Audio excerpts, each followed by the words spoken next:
B'investiment ta' 505,000 euro ġiet inawgurata korsa ġdida ta' livell internazzjonali tal-karting f'Ħalfar. Din hija rikonoxxuta mill-FIA. Din hija twila 937 metru u fuqha sar xogħol ta' tindif ta' ħamrija, xogħlijiet infrastrutturali ta' servizzi ta' dawl u ilma u asfalt. Il-President tal-Island Club Malta, Jason Manjon, laqab sodisfazzjon dan l-investiment fuq din it-trakka fejn fiha se jsiru tliela aktar siguri kif ukoll l-introduzzjoni ta' kategoriji bħal KZ li qabel qatt ma kien hawn faċilitajiet adekwati għalihom. Ser isiru wkoll kompetizzjoni tal-minimoto u tal-motards filwaqt li t-trakka se tintuża minn studenti universitarji għal testing bħala parti mill-esperjenza tagħhom.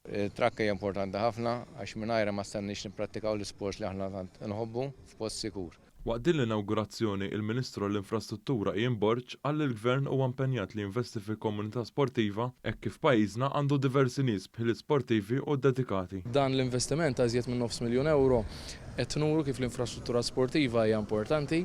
L-infrastruttura sportiva rridu għaliex toffri spazju sikur fejn wieħed jipprattika l-isport tiegħu.